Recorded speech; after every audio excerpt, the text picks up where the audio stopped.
Hello, everyone, and welcome to the Lords of the Night. With me, as always, is the Lord of Pain, Ranting Monkey. Hello. And the Lord of Pennies, Satsu 2 cents. What up, Dell? And Squishy says hello. Hi, Squish. Squishy being the Lord of Penis. And I'm your host, Scribe, the Lord of Punishment. Hello, chat. Hello, everyone. Hope everyone had a good week. For those of you whose weeks are over with today, that is. It's been an eventful... Wait. You don't want people whose week isn't over to have had a good week? You can't even wait till I'm done with the intro to interrupt me. Well, you just said that you don't want anybody whose week's not over to have a good week. No, I said if your week is not yet over, how would they be able to tell if it's been a good week? They could have a good week up until that point. Well, why? It's what I do. Scribe, just admit it. You hate people whose weeks aren't done. Indeed. I hate weak people. Yes. Okay. Anyway, before the stream, thank you, Point Curation. Breaking: Putin colludes with the Russians. Oh my God. So, how's your cough, Satsu? Sorry, I wasn't expecting that. Nobody expects the Russian Inquisition. Oh man. My cough is unfortunately not getting better, but everything else is fine. Okay. And Monkey, how are you feeling? My eye doesn't hurt. Yay! We're gonna call that a win and leave it at that. How are you doing, Scribe? Knock wood, as the case may be. I am not sick in any particular way, except in the head. But I had a relatively sedate workday. There was a lot of stuff to do, a lot of busy stuff to do, but it was all productive again. But I will have to be working a bit on Sunday, unfortunately. So just them's the breaks, as it were. But other than that, things are good.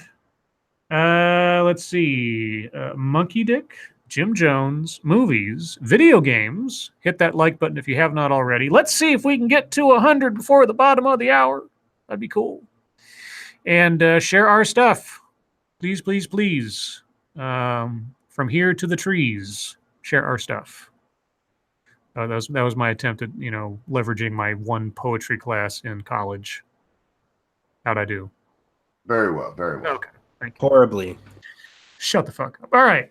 So, let's see. Do we have anything to... Oh, you guys are streaming tonight, are you not? Yes, we should. Satsu, you up to it? Yeah, I am. I've been waiting to get back to streaming. I've been feeling empty inside. Eat food. And what will you be playing tonight, then?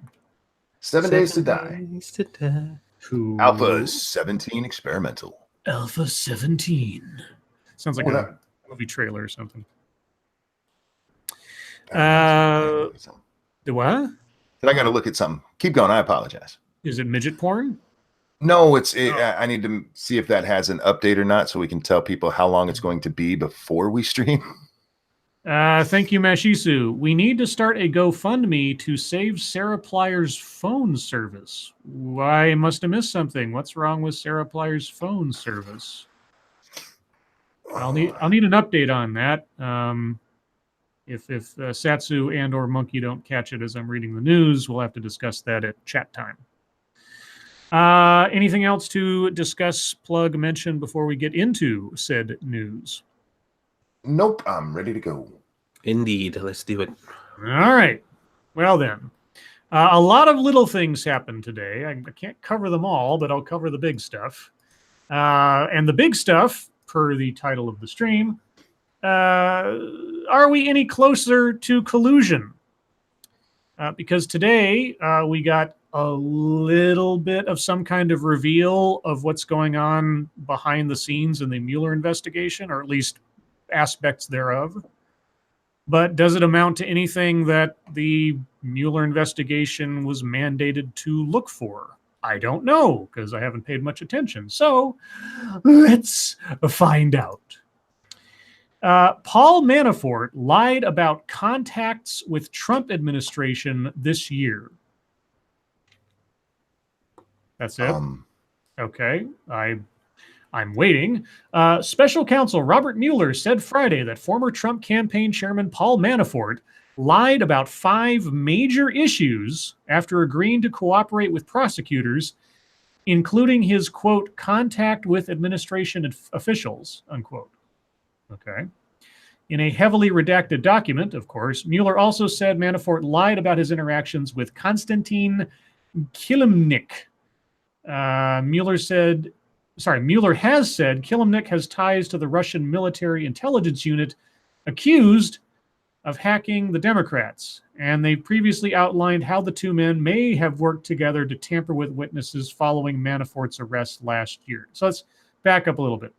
Mueller has said, and a unit has been accused, and the two men may.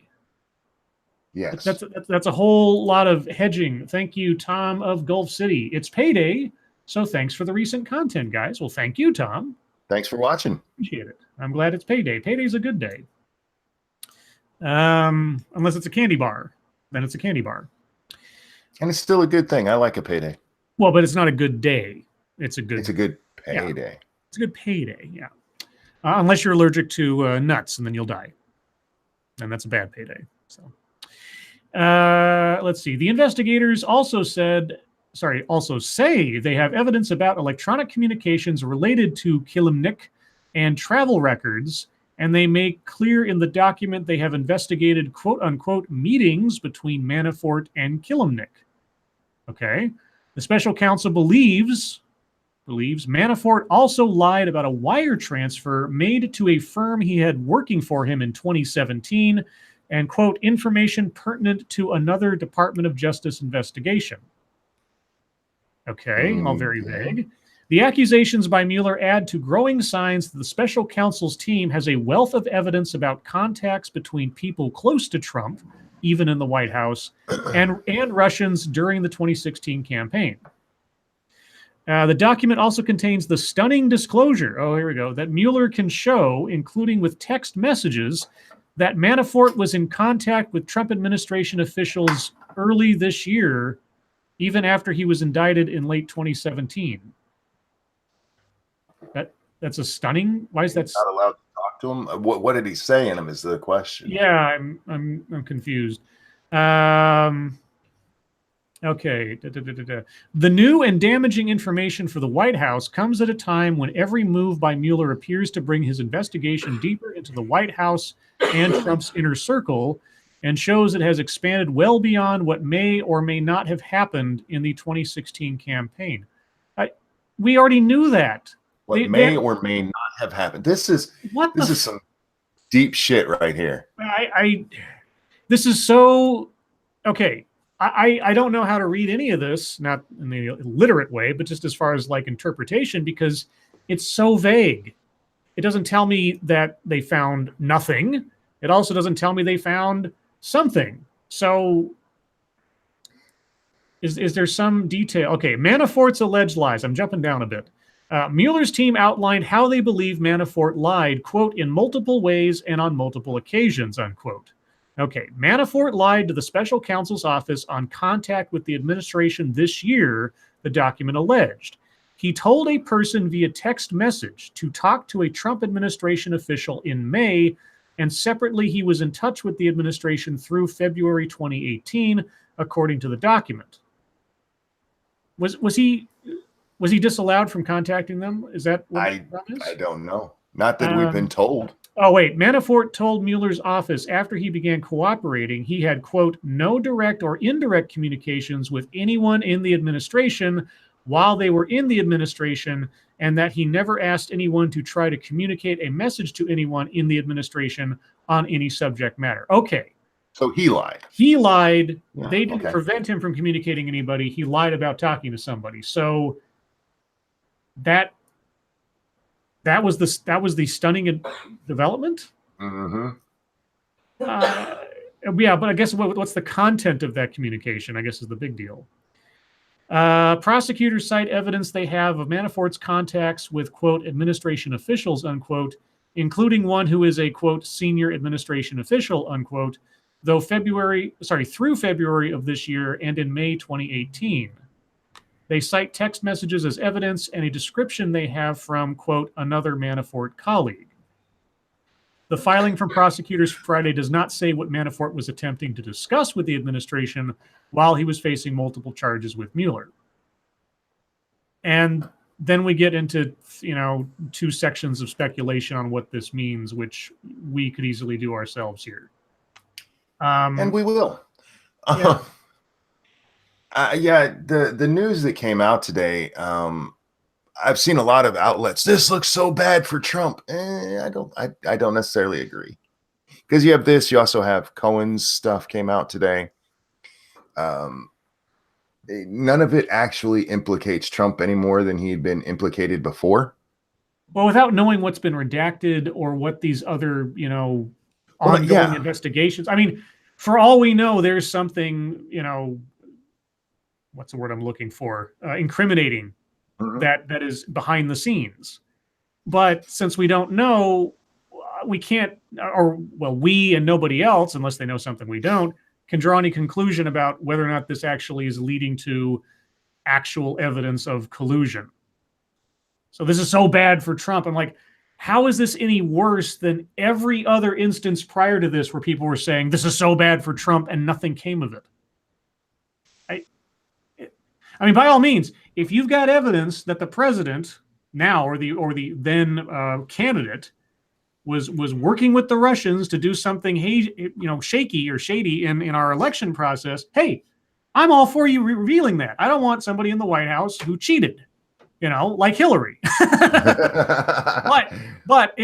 Regardless. But so far, unless or until Mueller finally is there a deadline to this? Is there a point at which he has to turn this stuff over and really show this is what we got? He could keep doing this indefinitely if he wanted to. I just remember the special prosecutor. Their hands are not tied in any way. I know. It's just after all this time. I think part of the saving grace, at least for Trump, is on his side of things, is that he hasn't actually sat down to talk to these guys one-on-one yet. Because given his track record, he could easily be indicted for lying to federal authorities. Yeah, now he's made public statements that at least look like maybe they're not truthful. You're giving him a lot of credit. Publicly. Yeah. What matters is what you say under oath. Yes, exactly. He's been smart enough. His lawyers have been smart enough not to put him down on perjury charges. Yeah. I just don't think there's much here. I mean, with as admittedly shady as multiple people are within Trump's orbit of his administration or his personal life, etc., coming into this. And that was one of the big reasons I didn't want him to be president, is because I knew, or I didn't know, but I could only imagine how much personal baggage and drama he was going to bring into the situation. If you want to say that where there's smoke, there's fire. If there's shady people around him, likely there's something shady connected to Trump. Okay, fine. Legit, that is not in a completely out of bounds assumption to make, but we need proof, and it's got to be shown to us, because until then, I don't even know what the hell we're doing talking about this stuff until Mueller finally closes his investigation and throws all his cards on the table. Well, it just makes for good clicks for CNN, I guess. With the Manafort stuff, there's really not much there. So far as we know, I guess. Right. Well, even if we were speculating, unless the redacted portions of this say, and Donald Trump told me, and here's the proof of it. Yeah. There's still not the Cohen stuff. Now that's a little more interesting. Not directly related to Trump, but with what Cohen himself has been up to. Yeah. What he's admitted to. Yeah. Because there's one charge out there that he extracted more than $4 million from different corporations promising access to the president. Mm-hmm. Now, unless the president himself was involved in that, that's just Mueller being a shitbag, or Cohen being a shitbag. Yeah. I can get you in there if you give me money. There's no indication that money ever went to Trump or any Trump organization, at least as far as we know. It just went to Cohen. Yeah, selling access to politicians, that never happens, or people lying about being able to. And if you're gonna do it, don't put it down on paper, dumbass. Well, anyway, so there's another almost maybe something story, but not anything to, sink your teeth into, so to speak. So anyway, moving on from that. You guys like Kevin Hart? Indeed. No. Well, nobody likes Kevin Hart today, no matter what he does. Fuck him. Fuck that guy. So I'm going to read the high-level story here, which most people already know. And then I'm going to read an opinion piece about the situation. And we'll see how these things compare and contrast with our reactions to it. So Kevin Hart says he won't host Oscars after furor over homophobic tweets. Now, wasn't he just named as the host of the Oscars like 3 or 4 days ago or something? Wednesday, okay. Yeah. Kevin Hart is stepping down from hosting the Oscars after homophobic tweets surfaced on Thursday. The tweets between 2009 and 2011, I'm getting ahead of myself, included derogatory language referring to gay people and made disparaging comments about sexuality. In one of the tweets from 2011, among some that have been deleted, the comedian/actor said, quote, "Yo, if my son comes home and tries to play with my daughter's dollhouse, I'm going to break it over his head and say in my voice, stop, that's gay." Quote, "I have made the choice to step down from hosting this year's Oscars," Hart, who is currently performing in Sydney, Australia, announced late Sunday on Twitter. Quote, "This is because I do not want to be a distraction on a night that should be celebrated by so many amazing, talented artists. I sincerely apologize to the LGBTQ community for my insensitive words from my past. I'm sorry that I hurt people. I'm evolving and want to continue to do so. My goal is to bring people together, not tear us apart. Much love and appreciation to the Academy. I hope we can meet again," unquote, says his PR agent. Well, I'm guessing. I don't know. Hart announced on his official Instagram page that he would host the Academy Awards for the first time in the coming year. Okay, so that's the gist. What are your guys' reaction to that before I get into the the commentary blog that I have here? Kevin Hart released a video on Instagram where he said, "I'm not apologizing for this anymore." He said, "I've said what was wrong. I've said what was right. I'm a different person than I was. And if the Academy withdraws their offer, so be it. No hard feelings." Wait, withdraws their offer, so be it. I thought he... Wait. Hang on. This was before. Oh, this is before. Yes. Oh, okay. Yes. Oh, I got the timeline wrong. I apologize. Go ahead. And when he said that, I was like, yes, Kevin, that is how you handle this. All right. Then several hours later, he wrote I forget where he did it. It might have been on Instagram as well, where he said, "I'm backing out of the Oscars. I don't want to be a distraction to a night that's supposed to celebrate people." And then he goes on to say, "I apologize to the LGBT community. I'm sorry if I hurt anybody." And I'm like, wait a minute. You just said not 12 hours ago that you weren't apologizing for this shit. Like I said, his PR people and his agent got to him. No, see, I don't think well, maybe. But even then, at that point, I lost any respect I had for him because his original response was right. Because the man already has apologized for this, whether I think that was right, wrong, or indifferent. He's already done it. But people decided to bash on him for shit he's already talked about. And he went back on his own thing to go, "Yeah, I'm so sorry." If you're going to apologize anyway, because according to the video that he released, the Academy told him he could still host the awards if he would just apologize. And he said, "I'm not going to do that." But then he comes out and goes, okay, I'm not hosting the awards, but let me give you that apology anyway. Yeah. What the fuck? Yeah, and I had recorded a video about it. Well, not like a whole video, but just like a little clip on Instagram. And DL Hughley did, and he was like, "Yeah, I think he did the right thing. Like, don't fucking apologize." Yeah, fuck DL Hughley. But even he came out and was just like, "Yeah, you shouldn't apologize." And he fucking did it anyway. I'm like, you should have just, if you were just going to apologize, you should have just fucking did it and then made that money. Exactly. So what you're basically saying is, I'm not going to take your money to be a bitch, but here, let me be a bitch anyway for you. Let me be a bitch for free. Well, at least you didn't do it. At least you didn't apologize directly to Ice Cube. Yeah, true. Like my problem was with that part of it, where he's like, I'm not going to apologize. Let me apologize. I'm like, what? Yeah. What? Well, so there's that. Now here's I believe I have read something from this person before from CNN. The name looks familiar. This is and the picture looks familiar. This is an op-ed / social commentary by Clay Kane. And Clay Kane is a Sirius XM radio host. Hey, he's like it's like us. We're kind of radio hosts. And we're serious. And we're totes serious. And the author of Live Through This, Surviving the Intersections of Sexuality, God, and Race. Oh, this is going to be interesting. All right, so here's what Clay Kane has to say. Clay, in front of he's like Clay Abel. Like whatever his original name was, Clay Abel. He's all like religious. It hasn't been a great couple of weeks in the press for comedian Kevin Hart.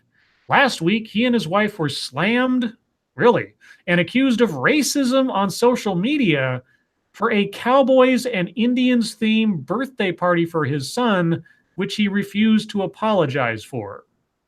Good. Yeah, good for him. Why should he apologize for that? Now he is in another media firestorm after his homophobic tweets resurfaced when it was announced he was hosting the Academy Awards. According to Hart, in an Instagram video he posted, the Academy asked him to apologize after the backlash. No word on why there wasn't a demand for him to apologize for the offensive Cowboys and Indians party. Because it's not offensive. Fuck off. Well, hold on. I don't like the word resurface. They always use that. Yeah. Like it just popped its head up and was like, hey, remember me? Like, no. Somebody fucking dug that shit up because they're like, yeah, we don't want him to host this because he probably did something that we don't like. No, all they do now is like they go onto somebody's Twitter account and they search for keywords. And if they find those keywords in tweets, they take a picture and they post it. Like, oh, look, they said a thing at a time about a thing and a stuff that's offensive. Duh. Yeah, it's a James Gunn thing all over again. Hart refused to apologize because he claimed he already addressed the tweets years ago, although he appears to believe saying people are too sensitive is an apology. Okay. Hart also complained that people were being negative by holding him accountable. Hart stepped down from the Oscar hosting gig, then bizarrely apologized after he said he wouldn't. Now he agrees with Monkey on that one. Here is what comedians who get in trouble need to understand. Oh, here we go, guys. Wisdom. You can't punch down. What? That is the opening sentence to whatever this is. Fuck off. Here is what comedians who get in trouble need to understand. You can't punch down. Skinny people cannot crack jokes about overweight people. Yeah, you can. Rich people cannot mock poor people. White comedians cannot make black people the butt of their jokes. Okay, so punching down, you say? Yes. Okay, if you say so, Clay Kane. Which, by the way, tells us homosexuals are further down on the oppression list than black people. Oh, look. Don't forget that. Straight men cannot joke about assaulting gay men. Assaulting? Assaulting. Breaking the dollhouse over his son's head is assaulting a gay man, I guess. Yeah. And if anyone dares go down this lane, the joke must be so hilarious that even the community who is being insulted will laugh out loud. There are very few comedians who have that gift. So wait, you can't punch down, unless the joke is really funny. Yeah, then you can.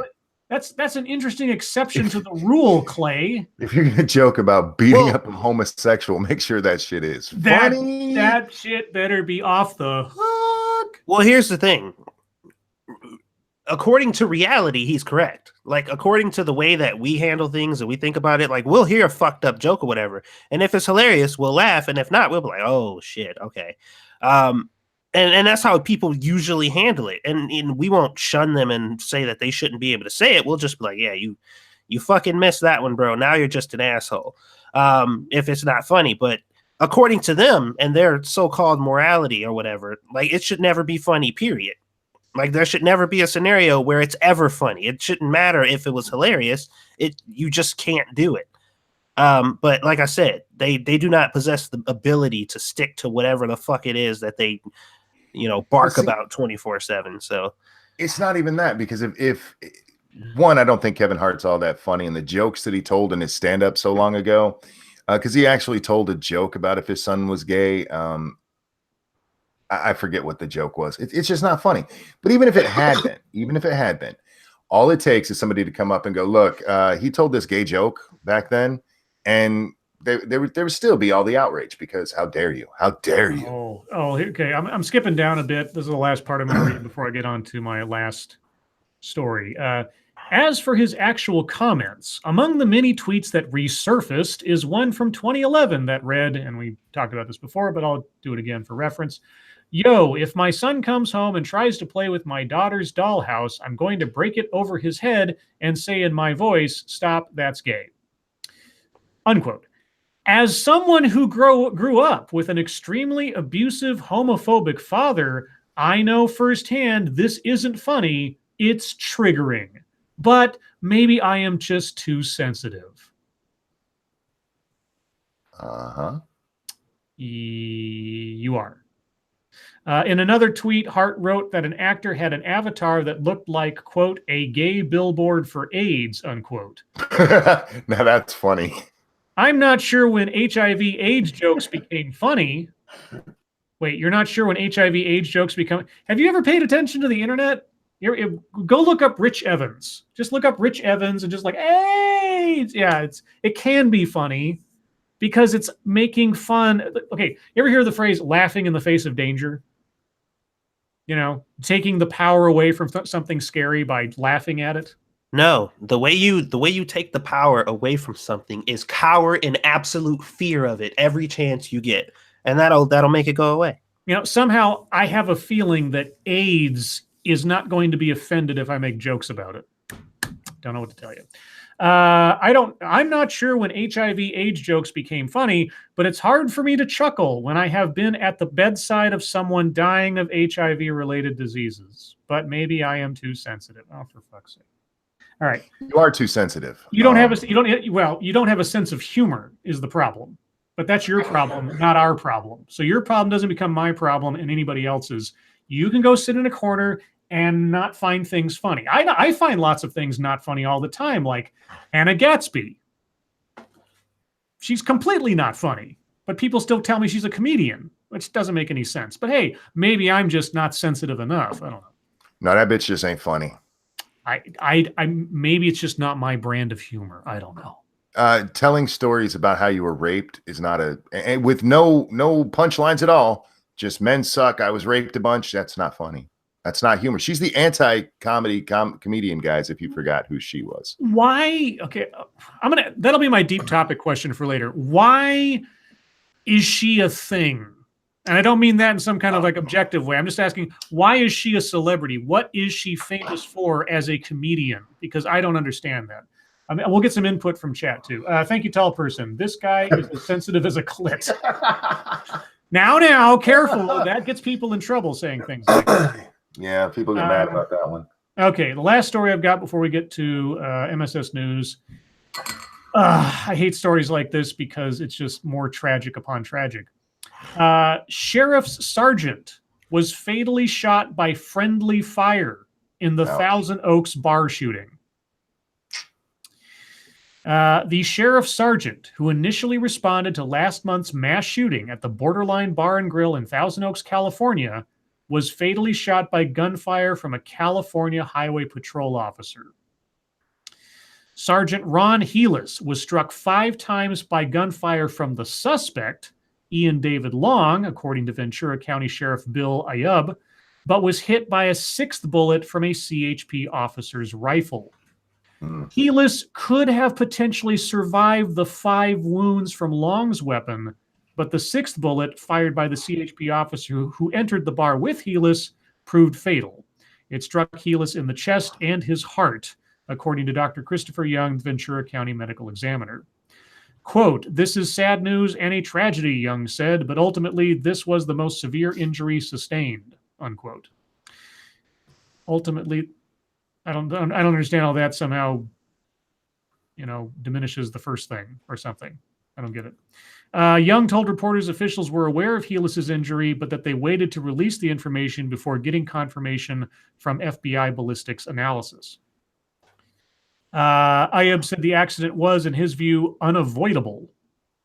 Okay, quote, "They were ambushed almost immediately after entering," Ayub said. "They retreated and tried to stop the suspect with their own gunfire, and unfortunately, it was dynamic. There was a lot of movement, there was smoke, it was dark." Heelis and the CHP officer entered the bar at the same time, he said, but at the same point, Heelis ended up between the officer and the gunman. But officials from the Ventura County Sheriff's Office and the CHP agreed the gunman was the only person responsible for the violence that unfolded that night. Well, that's true. Quote, "The burden lies solely with him," Ayub said. Not those who tried to save lives, those who tried to escape, and certainly not those who died while simply trying to enjoy an evening with friends. Yeah, in this case, I don't hold the CHP officer responsible in that sense. No.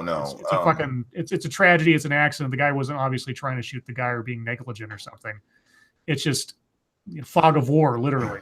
And just because he may have survived those first 5 shootings doesn't mean he definitely would have. Yeah. Thank you, Diesel Dave. "The suspect was in the same Marine Corps company as my buddy." Wow. Yikes, that sucks. Well, thank you, Diesel. Yeah, I wanted to get that one in before, because it just, not that I like to end on a low note, so to speak, but that really struck me today, and that was really sad. Not much to say. No, there's, nothing to add to something like that. You have another super chat. Yep. Thank you, Terry Diamantis. "Hannah Gadsby isn't funny, but it's your patriarchal comedy norms that say comedy has to be funny." You're right. That's my problem. How dare I think comedy should be funny? God, I was conditioned by such assholes as George Carlin. God, why the fuck? I'm ruined. I'm ruined by the likes of Robin Williams. Oh, yeah. Jesus, what's wrong with me? Anyway, moving on. Do you guys have any other stories, or shall I go to the news? I actually have a couple of things, but I think they're better fit for fucketry. Oh, so if during MSS News Ocasio comes up, yes, save that one for me if you would. Okay, save it for later. Save it for me, Scribe. All right. Well then, guys, if you have news stories you'd like us to read on the air or attempt to, please send them to us via Twitter using the hashtag MSSNews. Can't promise we'll get to them all, but that's because we have an embarrassment of riches when it comes to the number of stories you guys send us. So. Because AIDS jokes aren't funny. Also, we didn't hit 100 before the end of the first half hour. Oh, there's 168 people now, watching. Guys. Yeah, come on, 168 people watching, 69 likes. Let's get another few in there. Let's see. BG says, "What is wrong with you? Got an hour? What is wrong? Oh, ha ha, ha ha ha ha." That's usually my punchline. Somebody asks what's wrong with me, and I say, "Well, how much time do you have?" And it took you a second to get it. That's the sad part. Yeah, well, I didn't have a bad day. I did have a busy day. Let's see. This one comes from senior staff reporter Jack the motherfucking Cockring. I have no idea what it is. "Iowa man arrested for indecent exposure after putting the X in Uber X." I don't know what Uber X is. Is that like a more high-class Uber service? sounds like a more low class. I don't know. Like TEDx. Yeah, you're right. An Iowa man was arrested today for allegedly exposing himself in an Uber car and telling the driver that he, quote, liked to masturbate in front of Uber drivers.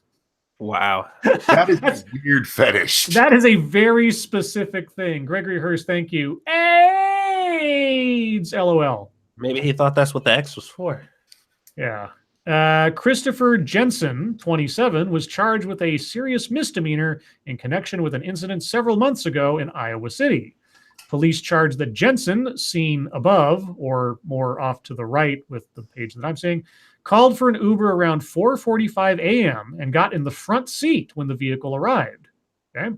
During the ride, Jensen, quote, took his penis out of his pants and began to masturbate in front of the driver. After explaining Behind, that he actually, wouldn't it? No, he was sitting next to he got in the front seat. But okay, beside then, not in front. Well, okay. Well, in front of, but yeah, he sat on the guy's lap and jerked it in front of his face. I want to be clear. You want to be clear about your masturbation details? Yes. All right. Okay. After explaining that he enjoyed such illicit activity, Jensen allegedly asked the driver, quote, do you want to touch it? The Uber driver, cops say, stopped the car and told Jensen to get out. Investigators who identified Jensen through Uber records noted that the suspect, quote, acknowledged taking an Uber, but stated he did not remember masturbating in the car. I think the camera probably got it. So, I have a question. Only one? The guy takes out his dick and starts masturbating, but the driver doesn't pull over until the guy asks if he wants to touch it. As soon as his dick was out, I'm like, we're done. Get out. Am I the only one? Would you guys have sat there until he asked you if you wanted to touch it? Well, maybe he wasn't in a position where he could pull over at that point. I don't care. Yeah, if you're on the Middle freeway of the or Santa something, Monica freeway, be like, get out. just push him out. This rolls over. Yep. Pulled up the old divider. Oh, is this true? I guess this is true. This one comes from senior staff reporter and chief Florida correspondent Colleen Bernier. Nuns. That is nuns as in habits nuns. Nuns steal $500,000 from a Catholic school and go gambling. All right. Two nuns at a Catholic school in California are accused of stealing $500,000 in school funds and using the money on vacations and gambling. I think that's a sin. Bank records show Sister Mary Margaret Kuiper and Sister Lana Lang. Lana Lang? Did she escape Smallville? Of St. James Catholic School in Torrance had been embezzling from the school for at least 10 years. Okay, well, whoever's doing the accounting there, if it's not them, not paying attention. Kuiper, who retired as the school's principal earlier this year, handled all tuition checks and fees. I see. She allegedly withheld some checks and deposited them directly into an account only she and Chang knew about. Chang? Wait, did you guys misspell Chang as Lang earlier in the story? Probably. Apparently so. Okay. While investigators found the two gave some of the stolen money back to the school, the rest was used for their personal gain. As Kuiper and Chang used the embezzled money for trips and casino gambling, they told parents of students the school was operating on a tight budget. Yeah, that sounds a lot like, what's her name? Crudwell or whatever, who embezzled like $30 million from that little town she worked as a comptroller for 20 years or something. That damn toxic masculinity. Let's see. This one comes from Massive Dynamics. If it'll come up. Football star, I'm assuming of the soccer variety. Football star Ada Hegerberg asked to twerk after inaugural women's Ballon d'Or win. This is some French shit or something. The Norwegian striker is the first player to win the Women's Ballon d'Or award, recognizing her as the best player in the world. Wait, she's the best player in the world. No. I got a feeling. I know. I'm totally a sexist patriarch. I got a feeling that if she went up against the best male player in the world, she'd probably lose. She'd get her ass kicked. She wanted to twerk. Don't she know that that's not a trend? No, she was asked to twerk. Oh, she was asked to twerk. Yes. Okay. French DJ Martin Solveig has apologized after being accused of sexism when he asked Norwegian striker Ada Hegerberg if she could twerk just moments after she won the inaugural Women's Ballon d'Or award. Maybe it's just the best woman player in the world. Because it is, I'm sure that's what they meant. It's an award just for because the way the story said, just said as the best player in the world, not the best female player. The 23-year-old who scored 15 goals for Lyon during a triumphant Champions League campaign last season was encouraged to perform the provocative dance, the lambada, the forbidden dance, as she gave her acceptance speech. She replied no and turned away from the podium as Solveig laughed off her answer as other footballers in the audience looked on in bemusement. The bizarre incident has sparked outrage amongst fans and fellow sports stars online, with Solveig, who has apologized for causing offense, coming under heavy criticism for his sexist, disrespectful, and disgusting request. Well, you hear that, women? Twerking is disgusting. I'm just wondering if she's got what it takes to twerk, because I can't see much of her. There's only like headshots in this thing, so whatever. Pretty sure she doesn't, but I'm sexist, so what do I know? Yeah. Let's see. Monkey will like this one. Oh, unless he has already read it. No, I guess maybe not. This one comes from Frosted Glass. If it'll come up here. No, don't do that. And chat jumped on me again. Sorry about that. Alyssa Milano. Does that whet your appetite there, Monkey? Depends on what she's saying. Oh, Alyssa Milano channels Dr. Seuss in video mocking Betsy DeVos. You mean the racist Dr. Seuss? Yeah, the one because what was it? The gloves and the coloration of the Cat in the Hat harken back to minstrelsy. Oh God! I learned that from a Talks at Google video that I did a video on several months ago. That's what I learned about how racist Dr. Seuss was, even though he actively railed against racism and anti-Semitism during his career. He was totes racist, Joe. Actress turned activist. When was the last time she acted in something?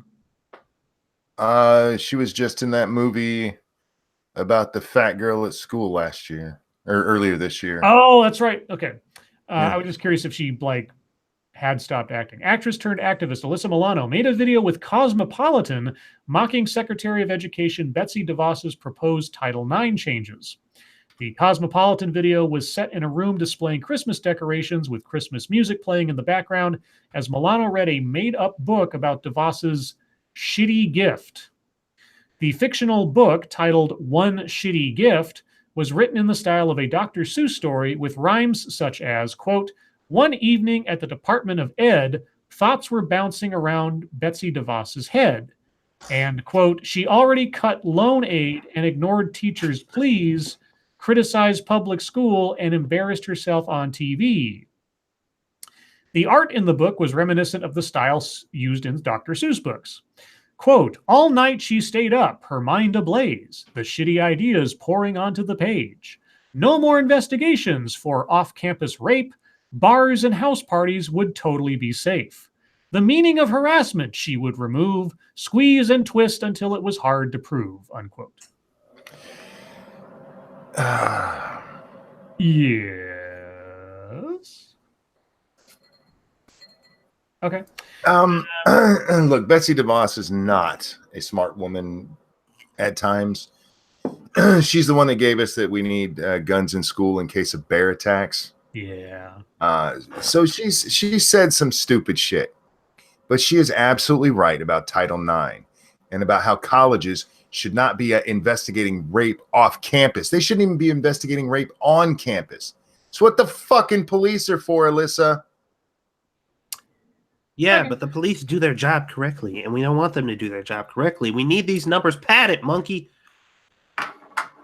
We are 4 likes away from 100. Four likes, guys. Come on, you can do it. You can do it. Spank that like button. Whoa. Pretend it's the tip and put it in, people. Come on. Pretend you're in the front seat of an Uber car, and you need to smack that like button like you would your penis. Don't You smack your penis when you masturbate? If you're into that kind of thing. Don't smack your penis, y'all. Oh, well, no. The advice from this show is not meant to be taken seriously. Yes. This one comes from Jay Brown. James Brown. Teacher fired for refusing to use trans students' pronouns. Of course. Of course. A Virginia high school teacher who refused to use a transgender student's new pronouns has been fired. News outlets report that the West Point School Board voted unanimously Thursday to dismiss Peter Vlaming, V-L-A-M-I-N-G, Vlaming, after a 4-hour hearing that drew an overflow crowd. The school system said in a statement that Vlaming was fired for insubordination.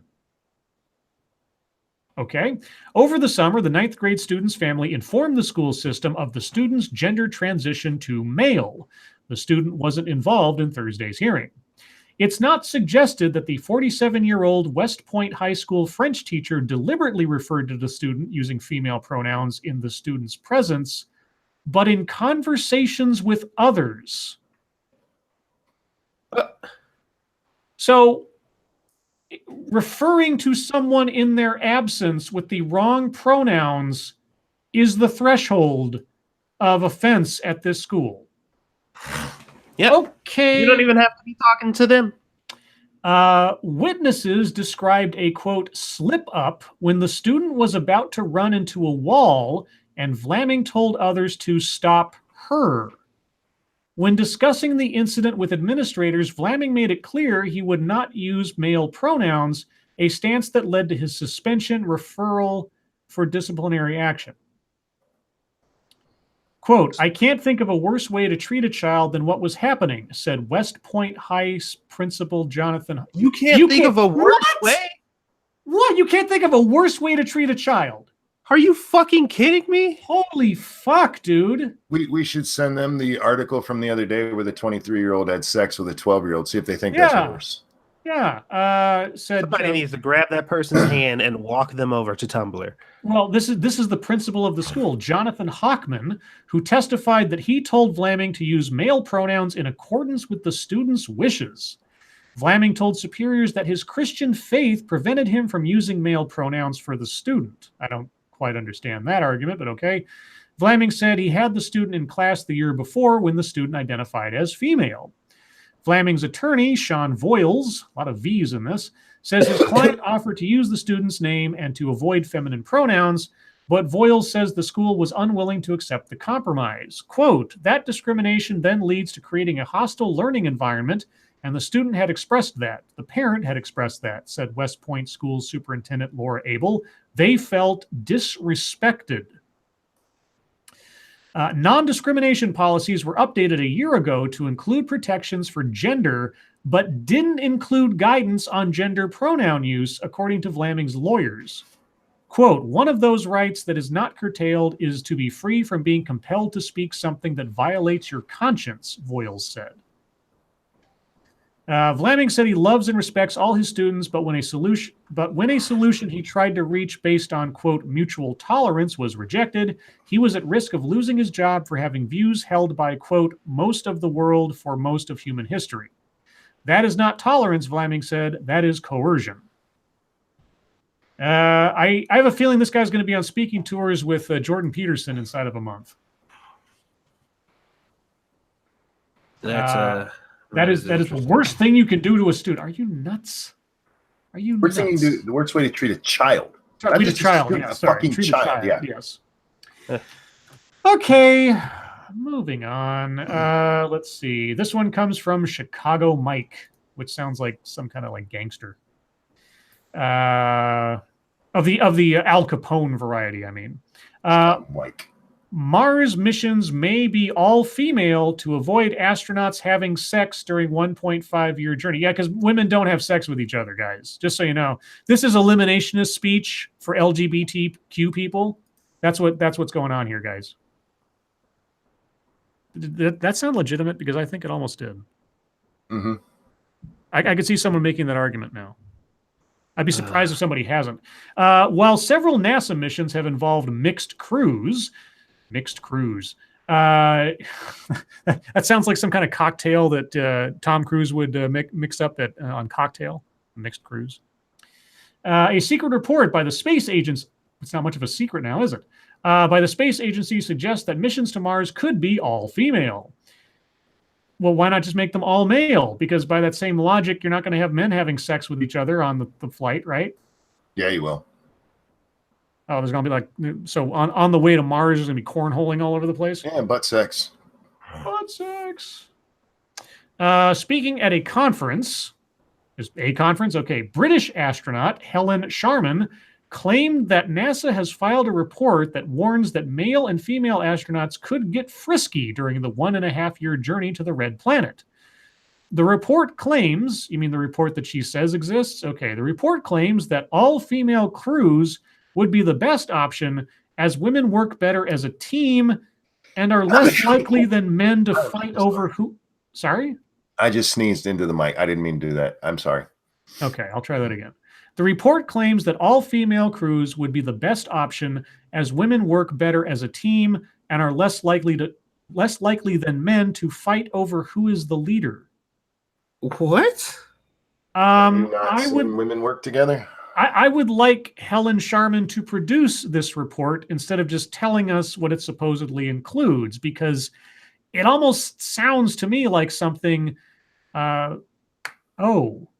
She suggested that there had been an official NASA study looking at the impure thoughts astronauts may experience during a mission to Mars.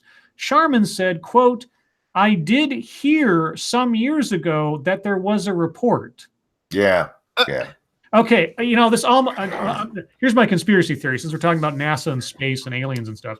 My conspiracy theory is she makes this up or embellishes something she may have actually seen in order to shame NASA into going this direction rather than coming out and denying that that is true and looking sexist.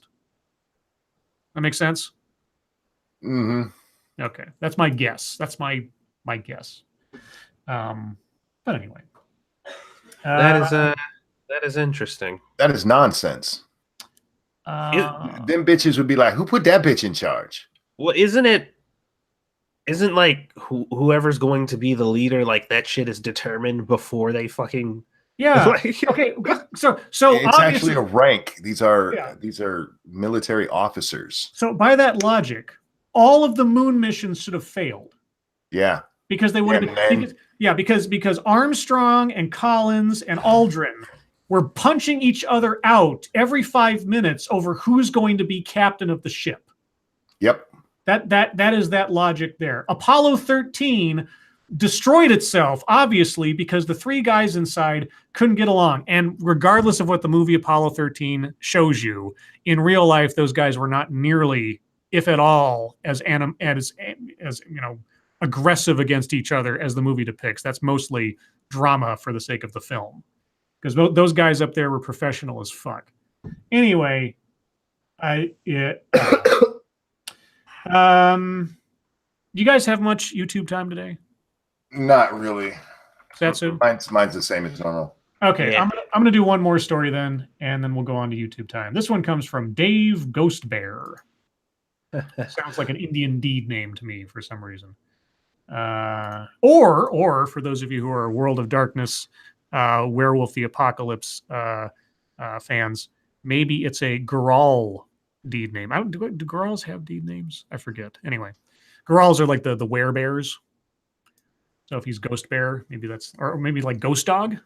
Yeah, maybe that's like Ghost Dog from the movies. Anyway, moving on. America is racist, says Newsweek. So what do we do now? Activist lawyer Brian Stevenson has some answers. Oh yes, Brian Stevenson. Brian Stevenson, I've looked at doing a video on him or several of the things he's done in the past before. I did mention him in a video once because he wrote a book detailing lynching in America and talking about the history of lynching and all that other stuff from the past, and trying to draw a line, of course, from all that to present day. How long is this? Oh, this goes on a bit. I'll read the first little bit. Montgomery is the capital of Alabama. It is also a ghost town. What? I assume you mean that in the abstract sense. A trip from the airport to the city proper takes 20 minutes, and after you leave the freeway, the traffic disappears and the ironies pile up.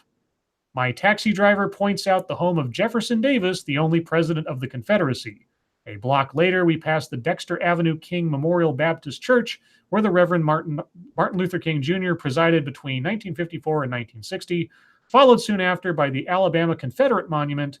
I'm reminded that this is a state where the day celebrating King is shared with Robert E. Lee, commander of the Confederate Army, and where the largest high schools named for Davis and Lee are 99% African American.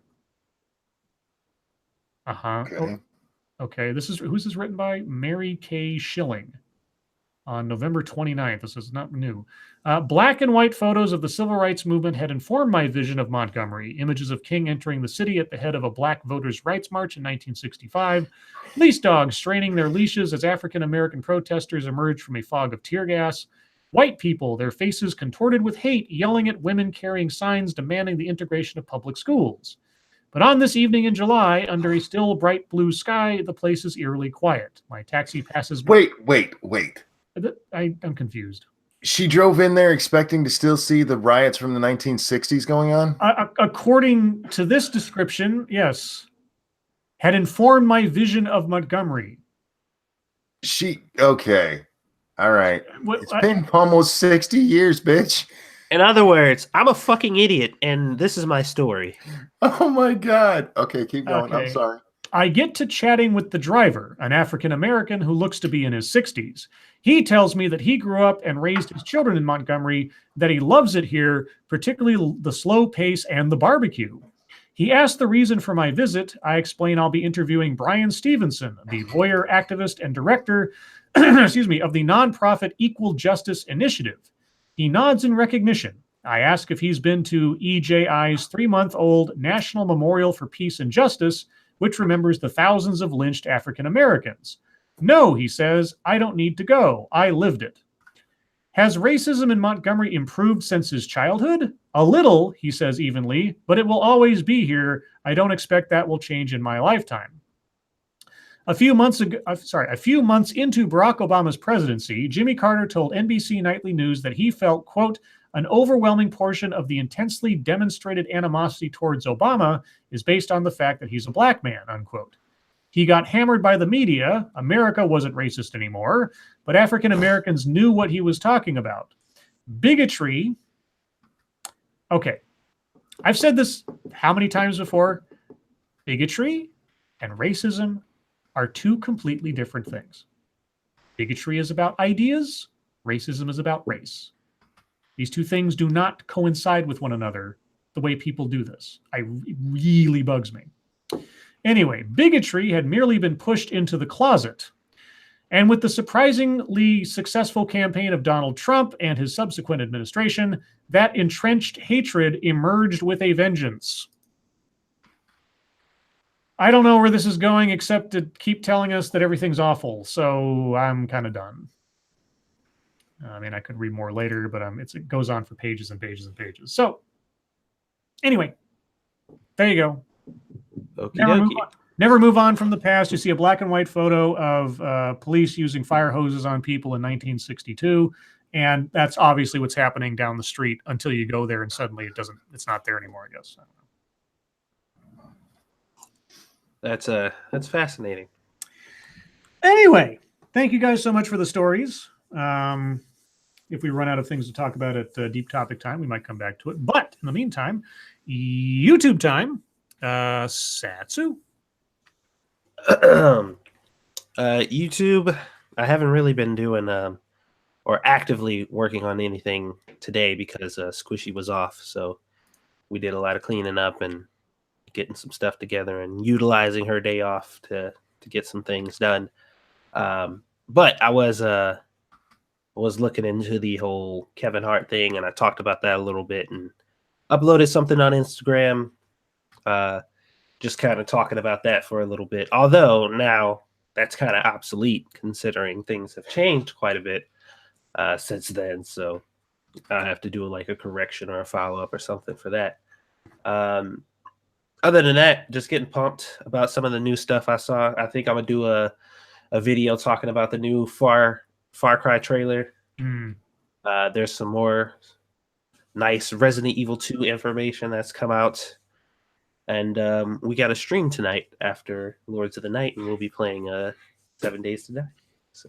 Yeah, I want to talk about the Far Cry thing after we're in a lull. Monkey, what were you doing today? I spent last night playing Red Dead Redemption 2 and got my fishing pole finally, guys. I'm so happy. But right after I got my fishing pole, I realized it was time for Monkey in the morning, so I did a Monkey in the morning. It was a shorter one. I think we only went an hour and a half today or so. It was me and Dax, and there's a story we got to touch on because I laughed way too hard at it, and I want to get y'all's opinion if it's funny or not. Okay. But yeah, that's what we did. Do you want me to do the story now, or do you want to do your stuff and then I can do the story? Let me get my stuff out of the way because it'll take a second, then we can jump around. So after several days of sort of hitting and missing on several different videos, the full work folders are still on my desktop. I came across something that was short and sweet, so to speak, and something I could easily digest without having to go into like 15, 20 minutes of a TEDx type talk or something. It is a video from Netflix. Now, it's not a Netflix video, but it's a video from the company. They've done a series of videos that are meant to dispel Netflix culture myths, like for working there kind of thing, the culture of the company. Now, I had no idea there were myths at the Netflix culture, but apparently they've released this series of videos to dispel these myths. I'm not going to tell you which myth they are attempting to dispel in the video that I chose of the series that came out today or yesterday. But it's ridiculous, kind of funny, and brief. So I've got the audio recorded. I just need to assemble it. Should be relatively quick. And it'll be the first time I'm making a video after my computer died and in the absence of all of my saved up materials from the last year and a half, 2 years or whatever, that are still locked away on that hard drive I can't currently access. So you shouldn't notice much of a difference. I've been able to either retrieve or recreate the things that I lost, especially like my opening. But yeah, so that'll be out hopefully tomorrow if I get industrious. Now, on to Monkey. The title of this story is Woman Club's Boyfriend Sits on His Face for Refusing Oral Sex. A very violent Mohawk, Missouri woman clobbered her live-in lover as she demanded he perform oral sex on her, the victim and authorities say. Amy Nicole Perino, 43, was busted on charges. Excuse me. Man, my throat. Anyway, sorry, guys. Was busted on charges of domestic assault and sexual abuse for the Sunday night incident that occurred at Perino and the man's Boone County home. During the 9:45 p.m. attack, Perino allegedly punched the man up to 25 times and struck him with a belt, cell phone, and brass plate. Then a naked Perino, this is the part that makes me lose it, chased him around the house as he pleaded for her to leave him alone. But she eventually tackled him and sat on his face where he was afraid she was going to suffocate him as she screamed, "Eat my pussy." Is there a picture of this woman? Yes, and that makes it even better. It's on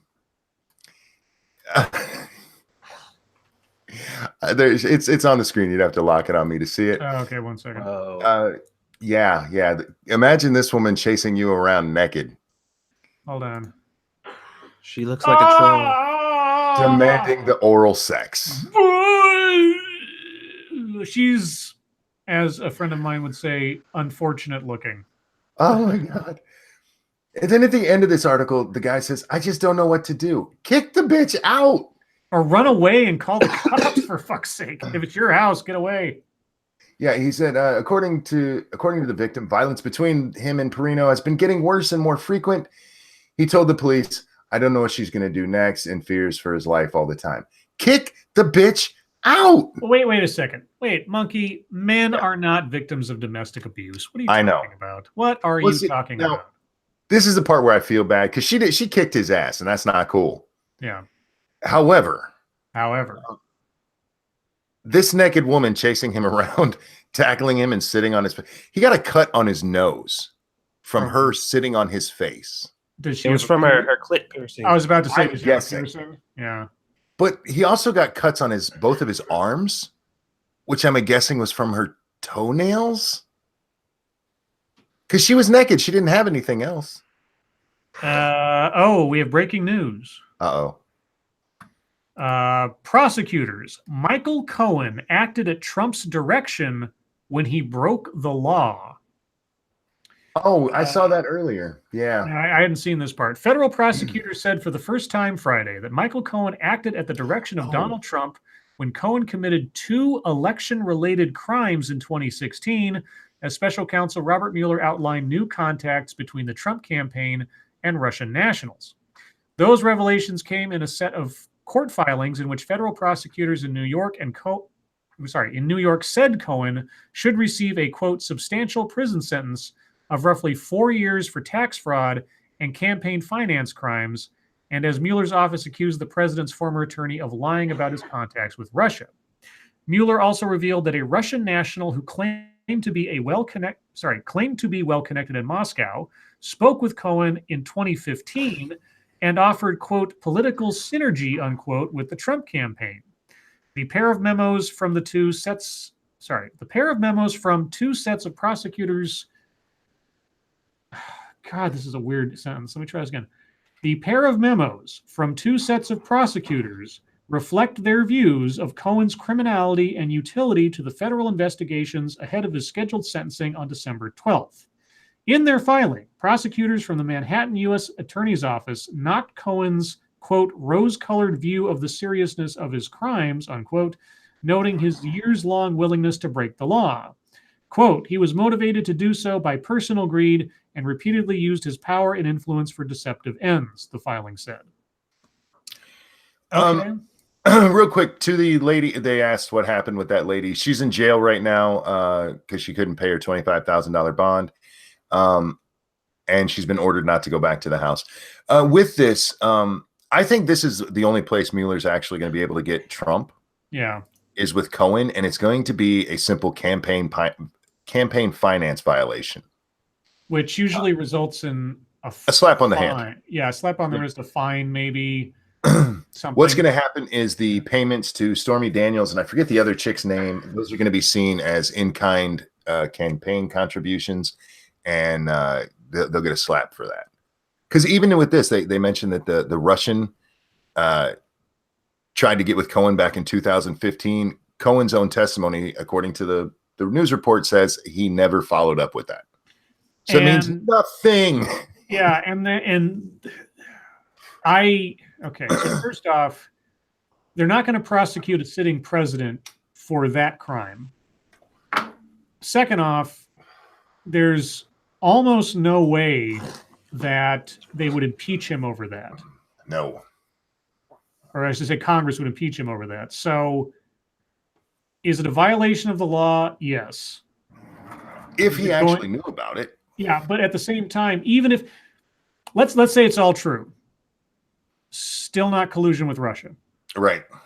So and have we had like not to diminish the seriousness of violating the law or anything, but violating campaign finance rules isn't exactly shocking news in Washington to me. No, I seem to recall most of the last several administrations had such things come up.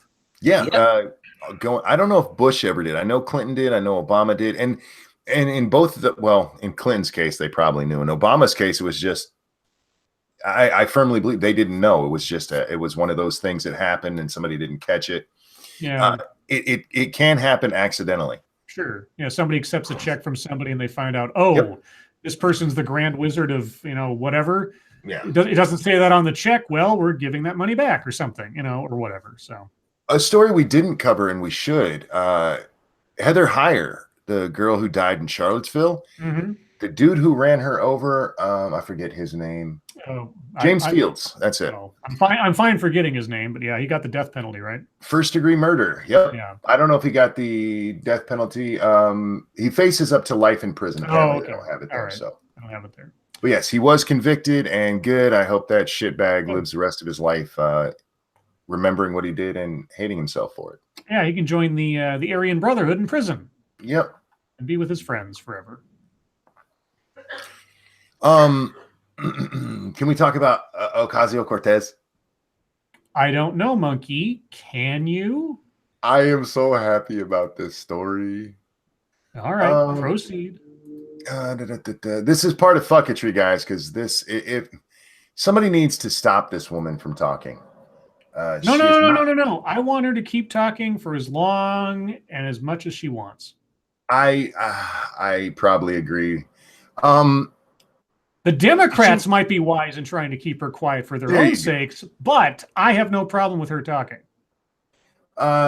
This story is from Gateway Pundit, and I don't know how if they have the right law here, but what she did was just wrong. Criminal Act, Democrat Ocasio-Cortez broke 42 U.S. Code 1983 by threatening Donald Trump Jr. with a retaliation over snarky meme. Donald Trump Jr. retweeted a meme, and the first part of it is a picture of Cortez, and it says, "Why are you so afraid of a socialist economy?" And then there's a picture of Donald Trump, and it says, "Because Americans want to walk their dogs, not eat them." Oh, Jesus. To which Cortez responded, Uh-oh. "I have noticed that Junior here has a habit of posting nonsense about me whenever the Mueller investigation heats up. Please keep it coming, Junior. It's definitely a very, very large brain idea to troll a member of a body that will have subpoena power in a month. Have fun." Okay. Well, first off, is she saying that she's going to subpoena Trump Jr.? That's what it sounds like, doesn't it? Like she is threatening the man. Hey. Over a joke, which, by the way, would be illegal. You can't do that, Miss Cortez. Her fucking response was hilarious. Her follow-up tweet. She follows that up with, "For the GOP crying that this is a, quote, threat, I don't have the power to subpoena anybody. Congress as a body, GOP included, has the power. No individual member can issue a subpoena unless they are a chair, which as a freshman, I can assure you I will not be. Also, must be under purview." Also, somebody came to you and said, "You're a fucking idiot. Tweet this out before somebody else does." Yes. Oh my God. Does she have a handler? She really needs a handler. This bitch is not smart. I'm just like, why would you even say it? It's just, it doesn't make any sense. It doesn't make any sense at all. It's just like, yeah. Yeah. You were absolutely suggesting that you would have the power to subpoena him and that he better keep if he keeps fucking with you. Now you may have meant it as a joke, I don't know, but your follow-up, bitch, oh my God. That does absolutely nothing. That's like up there in a microcosm way with Elizabeth Warren taking her DNA test. Oh my God, I can't believe she actually said it. That's amazing. Oh, somebody needs to stop this bitch. And now, look, please don't. I'm with Scribe on that. Please don't. I need her. She brings joy to my life.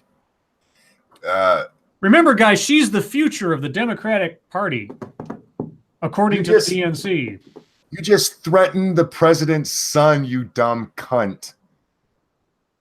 With illegal subpoena. Oh my God. She's going to write it on the back of a napkin and hand it to him and say, "This comes from me and I signed it, so it's official." That's the first thing I read when I woke up today. I woke up, jumped onto the Twitter thing, and I forget who sent it to me, but they asked me what my opinion was.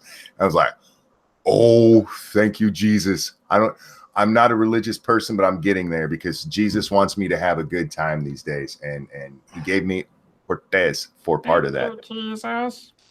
Who's more obnoxious, Twitter, Trump, or Cortez? Cortez by far. Because she's dumb too. Yeah. Any other fucketry? Yes, we had Sargon of Akkad. We need to talk about him. Jane's Alsop, and I think the other one was Milo, have all been removed from Patreon for violating their terms. I didn't see the exact violations. I know V did a video about it, and I tried listening to it, but I didn't care that much. Not that I don't care that people are being silenced and stuff. He wasn't giving us any actual information. He was, excuse me, I'm so sorry. He was talking about people fighting each other and how what did he say, that you could go to, like, I think Pornhub, but Pornhub takes a bigger chunk. And he said, think about this. We've gotten to a point where free speech is more controversial than porn. I'm like, not really, but yeah, Sargon lost, guys. I don't know if you know how much he was making on this. He was making $12,000 a month on Patreon, and they took it from him. I'm not sure exactly which. Okay, yeah, I do know that it was Faithless says for wrong think. I think it was for bullying, harassment. I think was their technical, but I don't know what they pointed to as examples is what I meant to say. For him being him, and you're not allowed to be conservative and mean. You got to be liberal and mean if you want to make money on the Patreons. But yeah, that is happening, guys. And flagging wars. Don't get into flagging wars, man. It's stupid. It just comes back to bite you in the ass. Indeed. But yeah, we'll see where this goes. Somebody suggested that Sargon would sue them. He can, but he's not going to win because it's their terms of service, and he's quite obviously broken before. Their terms are fucking vague as fuck, which is why they can get away with that shit. Same as Twitter, same as YouTube, same as any of these companies. I think that's all the fucketry I had. Okay. Let's see. I know I had something. Oh, I actually had a conversation with somebody that ended very, very. It was a very civil conversation with somebody about that fucking Millie Rock dude or whatever suing Epic for stealing his dance or whatever. What? The one rapper that's trying to sue for the people who made Fortnite for putting his dance in their game or whatever. Okay. Yeah. Apparently he's actually going through with the lawsuit. Like he's going through and he's going to do it. And we were talking about, why that's probably a really bad idea. Because essentially what I think is the worst case scenario is they're going to be like, okay, well, whatever. You want to make a big deal about it. We'll just take it out. It won't be in the game anymore. If you feel like you're entitled to any compensations and the court agree, we'll give you your little punk ass money. And that's it. It's gone. It's not in the game anymore. No more free publicity for you. There you go. And now you'll be known as the petty person who took the dance that everybody loves out of the game because you wanted your and like some people said, he managed to copyright the dance, which I guess you can do. Or whatever. And I'm like, that's his right. But I feel the same way about that as I feel about Nintendo and the way that they shut down anybody who streams their content or anything like that. It's just like these people are promoting your games for free because they enjoy them and they like them.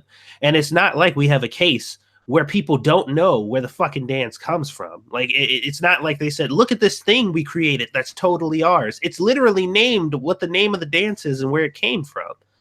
So I don't know. They're just like, well, we're tired of from black people being taken advantage of and things being stolen from us and people making money off of our creations. I'm like, okay, I mean, that's fine.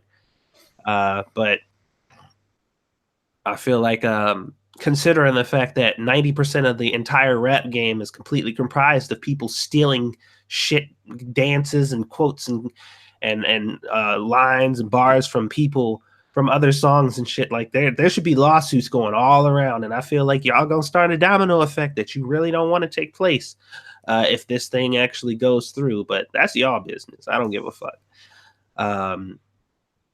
So yeah, that should be interesting. But the conversation I had was surprisingly civil. Like at the end of it, me and the dude agreed to disagree, and that was it. It was like, all right, well, nice. It's not. Thanks for sharing your thoughts. He's like, yeah, you too. And that was it. I was like, oh, okay. And then obviously the Kevin Hart thing, which I commented on, and then there was something else. What the fuck else was it? I always forget about the stuff that, because I don't never like bookmark the things that I should be bookmarking properly. I think that's it for now. If I find it, I'll bring it back up. Okay.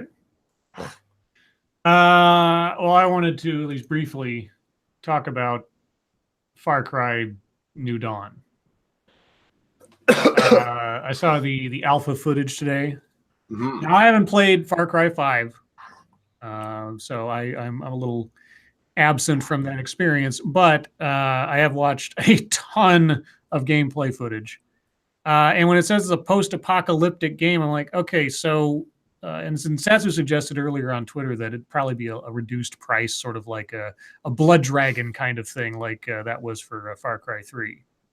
I didn't see anything new. I mean, it just looked like the exact same game as Far Cry 5. And if you're going to have a post-apocalyptic setting, does that mean there's going to be some more mechanics to it? Like base building or something more survival? How much of it did you watch? Because every single weapon I've seen in that game, none of those were in Far Cry 5. Well, they had not your one of standard guns, but they had some extra. Yeah, I mean, the projectile weapon that looks different. Okay, fine, but I'm talking about actual like gameplays or something that's going to be. And maybe, I mean, I'm asking maybe rhetorically, but I'm just sort of like, aside from the fact that you get a wind-up dart gun or something. Here's the thing. When it comes to like a new game, what I need from Far Cry 5 is more. And Far Cry 6 looks like that's what it's going to be. The whole post-apocalyptic thing, oh, God. How long's that game been out? Can I spoil this? I mean, it's been on it. I mean, if people are seeing that it's post-apocalyptic, they should fucking know what happened. Sorry guys. Much like Avengers, it's been out long enough. If you don't want to hear how Far Cry 5 ends, silence us right now in 5, 4, 3, 2, 1. Boom. At the end of 5, no matter what you do, there's a nuclear apocalypse. Bombs go off all over the fucking place. That's where the post-apocalyptic thing comes from. And instead of it being like Fallout, where everything is just devastated and, burned to the ground and shit, it's the society that was there has been like overrun with we saw it in some of the gameplay footage, like the amusement park part. The amusement park is still there. It's been broken down, but it's like overrun with grass. And if you go and look at things like pictures from Chernobyl and the areas around there, all the grass and stuff is growing back and everything. Yeah, I think that's the aesthetic they're going for. Well, Chernobyl wasn't hit with a nuclear bomb. It just had a big radiation dump. And sure. Yeah, and I mean, so what it looked like to me, given the setting, I was just like, oh, okay, so this is Fallout 76, except probably a complete game. Well, I mean, It was like the concept of the last game was everything starting over. Like that was the biggest concept. He said, we're going to start anew. This world now is fucked. We're going to start over. And the concept behind this game is it did start over, but it didn't start over like old what's his face thought it would. Yeah. It didn't start over like Jacob thought it would. And at the end of it, if you watched all the way to the end of the preview, he was Joseph, like, I'm sorry. Jacob was the son. Yeah, he was like, I said, that the new world was going to be glorious. And he turns around and was like, I was wrong. So apparently, shit didn't quite go the way that he thought it was going to go. But whenever, I don't know, I get kind of, no offense to you, Scribe, but I get kind of annoyed whenever there's something different that comes out, like Far Cry 5 when I was looking at it or whatever. I'm like, not only does the environment look very different, like aesthetically different to me, but the guns and the characters and the gameplay and the story is all new. So when I hear somebody say, well, that's the exact same game, I'm like, oh, then we're back in the county before the nukes dropped and you're doing the same thing you did in the last one. Because I'm like, if you're not doing the exact same thing that you were doing when you first started the game, outside of the gameplay, which if that's going to be the criticism, that's every Far Cry game in existence, then how is it the same game? Because I was hearing people say that. They're like, oh, dude, it's exactly the same. I'm like, oh, so you're just buying the game over again? Just go play Far Cry 5 again. I didn't like 4, and it was the same thing as 3 as far as like mechanics and everything. And well, yeah. I mean, and under that... so repetition does not necessarily equate to similar quality. Sure. And so I hadn't played 5, so I can't speak as to that. But from everything I heard, everybody said 5 was much, much better than 4 because 5 was great. Yeah, because of the story, because of the characters, because of the co-op and everything else. Because 3 was a single player game. 4 had some multiplayer stuff, but it wasn't. Really weak co-op stuff, but 5 was much more polished in the co-op area, which made it more fun for people to play together. So in that sense, 5 was an improvement over 4 and had mechanics that obviously 3 did not have. So all I'm asking is, if they're going to evolve from 5 and they're going to make this very specific setting they're putting it in, aside from the aesthetic, do you think, or are they, because I don't know all the information, are they going to add something extra, some new mechanic to sort of add on to that? You don't think so? I hope not. But well, that's the thing. Like, I think a lot of companies, whenever they make a game that's really good, they immediately start thinking, okay, well, what can we change about this to make it, to make it better? And they usually end up dropping the ball. And people are like, man, this is not as fun as the last one because I loved everything that happened in the last one. And I think this is a prime example of, if it ain't broke, don't fix it. Add new content to the world that you had already created. You already have the concept, which is the nukes falling, and just build upon what's already there. The game itself was already fun. Well, I've seen too many games ruined by the idea that we have to have some new mechanic. We have to have something new. And Far Cry 5 is probably the one most recent that I can think of that I don't want anything different other than more. I just want to play the story more. It ended way too quick. My problem with 5 was that they have these 3 different zones, and if you just play the story, you go through it actually pretty quickly. You only have to, I think each zone you only had to go through like 30% of the zone to get the story done. So I would have liked them to have drug that out a little bit more. But I just want to play that game with a different story. And let me play more Far Cry 5, because 5 was awesome. It was fucking great. Yeah. And it I don't know. Like, I guess it's because like a lot of the franchises that I play, like Monster Hunter never really changed their formula for a really long time. Every Monster Hunter game played the same, for the most part, with give or take maybe 1 or 2 slightly different things just to mix things up. But they had always added new variations of the different weapons that were in the game, even though they all played the same. And it was just like, it's not broke. The system works. Just add more story, more monsters, more shit to fight. And I was okay with that. So when it comes to this game, and just looking at what they presented and everything that happened in 5, new story is enough. New story, new guns, new people to kill. I would have been okay with just a long DLC. I mean, a really good, because their DLC for this one wasn't very good.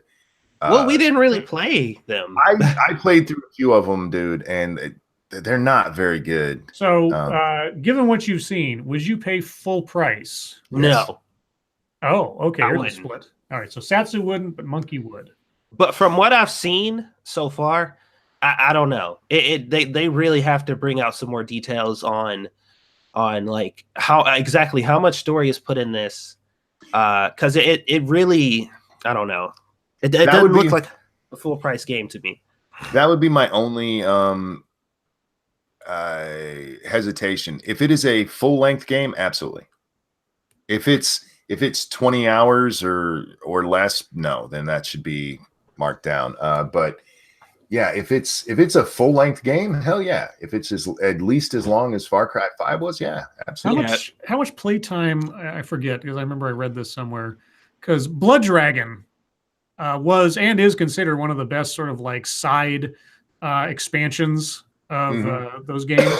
Yeah. And I forget it. I forget if Blood Dragon was considered a full-fledged game, because there were different effects and mechanics in that game as compared to Far Cry 3.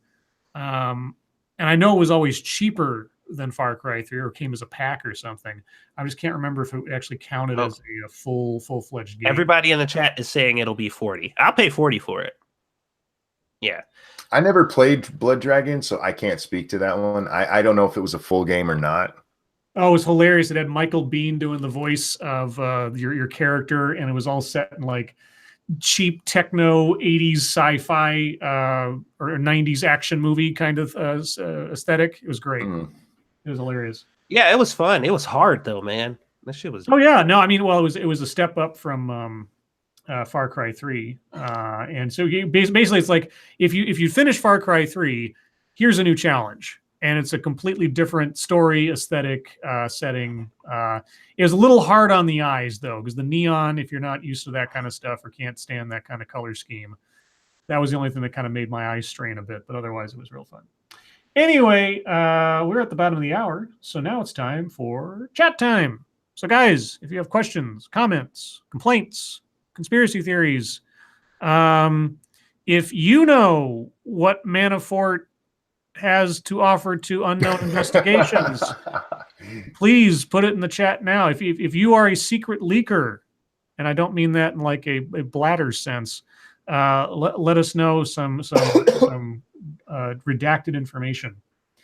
I'm still before the questions come in, I would like to say that for the multiplayer, I would like them to make that so that because like in Far Cry 5, I would go into Satsu's multiplayer, but none of it counted for my game. So he was advancing in ways that I wasn't. Oh. I would like them to fix that so it goes to both games. But otherwise, leave it how it is. All right. Check Your Logic says, what are y'all's Christmas plans? Well, I'm going to visit my folks a couple weeks early because my father is very pragmatic and says, why don't you guys avoid all the traffic and all the hubbub and come up on the weekend of the 14th? So the weekend of the 14th, I will not be available for the show on Saturday, or the weekend of the 15th, I guess, because I think the 14th is a Friday. And then I'll be back Sunday because like I say, my family's very weird about holidays. We're not very sentimental, and we all love each other very much. But we also know that after about a day and a half, there's nothing left to talk about. So we just have to sort of depart. That's my plans. My daughter, I believe, is coming up on the 23rd for us to celebrate with her. And she wants to celebrate with us and then her in-laws. And then they want to celebrate at their place, their first family Christmas together, which I remember being their age and wanting that too. So I don't begrudge them that at all. And then everybody else, I believe, will be here the 25th. Just everybody together having a dinner and opening presents. So, Satsu? If I don't end up going to my mom's house, because that usually ends up being a hassle every year, it does. It's like this big thing because everybody's busy. She's got a whole bunch of stuff coming on, and we got to rely on somebody to either bring us there and take us home. And it's always this huge deal. You know what I mean? So. We try not to be a burden on other people. So, worst case scenario, me and Squishy are gonna spend our first Christmas together, just like we did Thanksgiving. Peter asks why we call the half past the hour the bottom of the hour, because the hands are pointing to the bottom of the clock. That's why. Yeah. I mean, maybe it's an American thing. I don't know, because I believe you're Australian. So, I guess in Australia the hands are pointing the other way because you're upside down, right? Gregory Hurst, thoughts on the new Avengers trailer? Oh man, I was like, I put a little graphic up on Twitter. I said one teaser for Avengers 4, and I put a smiley face of Robert Downey Jr. 2 full trailers of Captain Marvel, and I put Brie, what's her name's face? Larson. Brie Larson's flat-lined mouth, no smile, humorless. Yeah. Now I'm so happy because like in the trailer, I saw so many things I recognized from the comic books and so many little hints of things that I can only assume where they're going with. I won't say anything to give anything away, but I was very happy to see it. You guys? I haven't seen it yet. I'm pumped. I want to see it. I can't wait. Although I hope they leave that milquetoast Spider-Man dead. Yeah, not going to happen. Let's see. And now my chat has jumped. Let me go back up. Let's see. Johnny Blaze asked about the Avengers thing. RJ Bands with Scribe Light. Who's the dumbest politician currently? AOC is one. I assume you mean on my list of dumbest politician. New York voted in a dumb commie. Ugh. Prior to her, I probably would have said Louis Gohmert. If you listen to anything Louis Gohmert said back in the day, and this is during Obama's tenure, I think he's still around, he said some really ridiculously stupid shit, like just dumb. I'm not even talking about like mistaken or misleading or something. Just on the House floor, he'd be talking about just completely stupid shit. So until she actually is inaugurated, I still say Louis Gohmert is probably one of the dumbest politicians I've ever seen. You guys have any opinions?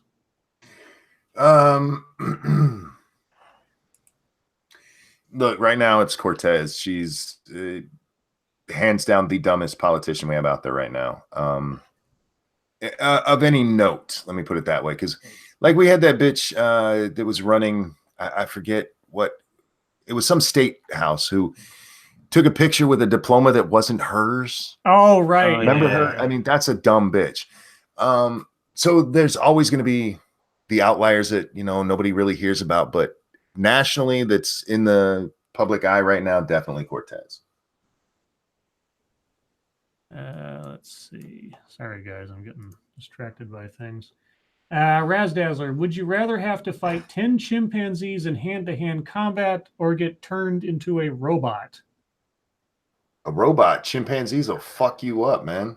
Turn into a robot forever or just temporarily, like for the duration of a fight with chimpanzees? Because that's 2 completely different things. Can I fight them after I turn into a robot? Yeah, there was that one old chimpanzee who like literally ripped a lady's face off several years ago. So oh yeah, I would very much prefer to stay away from attacking chimpanzees, let alone 10. 1 is enough. 10 would be I ripped to pieces. Oh, you know what we didn't talk about? No, I don't, because we didn't talk about You know what, Scribe? We didn't talk about YouTube Rewind. Did you guys see that shit? No. I saw people commenting on it, and I kind of got the gist of what they were complaining about. But yeah. I'm gonna give you just one line that will give you, that'll set the tone for what this entire thing was. YouTube Rewind. Now, we've been winding this up.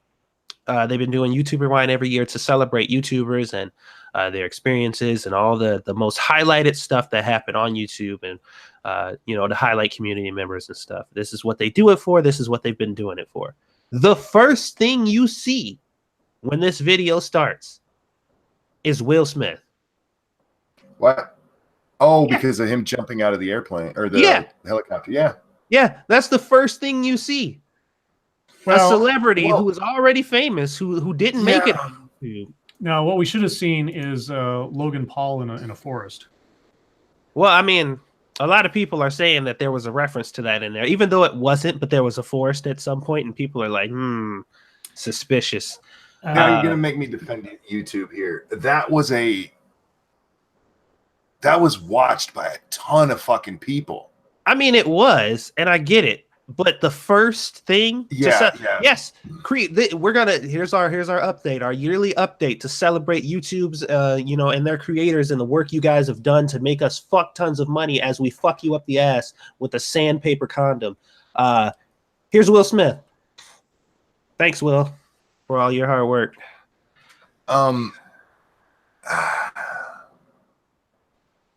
I wish YouTube cared about their creators, but we need to stop pretending. I mean, their latest big push was for fucking Ariana Grande. Yeah. Not for even though they tweeted out about their highest paid creators. Let's see, it was Ryan's Toy Review, Jake Paul, and I forget the third one. They don't care about that anymore. They want to be as mainstream as possible. And the Will Smith thing worked out very well for them. Not for us, but for them it did.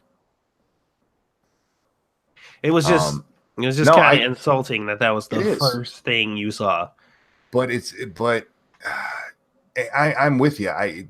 YouTube, what the fuck? Don't for you, buy you, my ass. No, if you're not already a celebrity, good luck, guys. Good luck. Yeah, it was such a disconnect from like that's what people were saying. It's such a disconnect from the viewers, like the people, their main viewership, and Ebony Williams says, Lords of the Night, how do you picture your golden years? Old and decrepit. I picture most of it in some type of virtual reality space. I don't think about it much. Okay. Tyler Lalonde, why was I not notified about the stream? Because YouTube doesn't like us. That's why you guys sharing and retweeting and everything else is so very important. We're not Will Smith. We're not Will Smith. Yeah, we're not Will Smith looking out a telescope or whatever. Jesse Defendant Fox, Scribe Light, Monkey, and Sassy, what do you think of the new Lion King live action movie? Unnecessary, but what do I know? As fuck. They're doing all of them live action, guys. So you might as well get used to it. Well, they're not really live action because I mean, the Lion King is mostly CGI. Sure, it's all CGI. It's photo realistic-ish. That's all it is. So it is an animated movie. Black Romeo, what are your guys' opinions on adaptations? Should an adaptation try to be as close as possible to the source material, or should the adapters put their own spin on it, or a bit of both? It depends. It depends on what it is. There is a, and it does come down to the eye of the beholder on some things, because if you're going to adapt a beloved something, whatever it is, you have to at least respect the source material to a degree that you're doing it justice, even if you have to make changes for the sake of pragmatism. Like, for example, the first Iron Man movie. I own a copy of the first appearance of Iron Man, so I know the actual origin story of Iron Man from the 60s very, very well.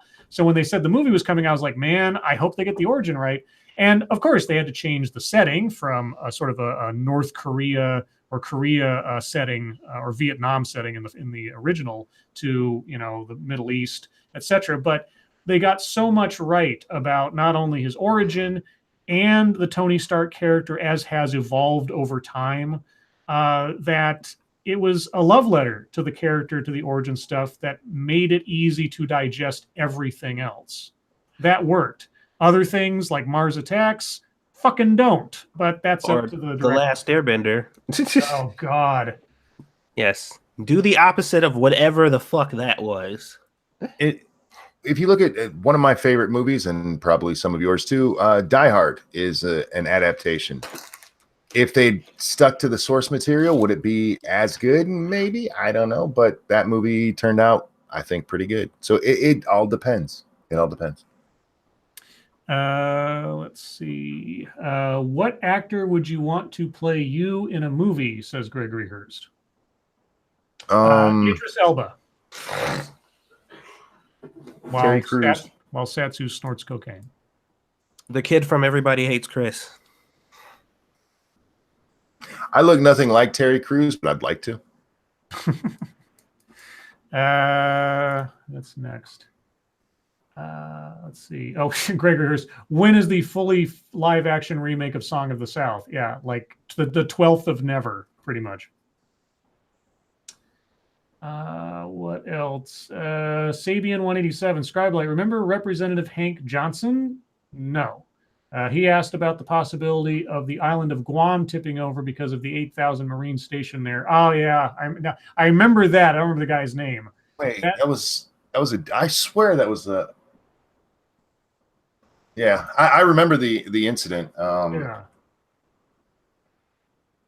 Okay. No, I'm just looking it up. Okay. Yeah, we also should have brought up Brianna Wu. She's not a politician yet, is she? Well, she's a politician. She ran for office. Is that, well, if you don't succeed in getting elected, does that make you a politician? That makes you a politician in my book if you're running. Because she had the dropping rocks from the moon. That is one of my favorite things ever.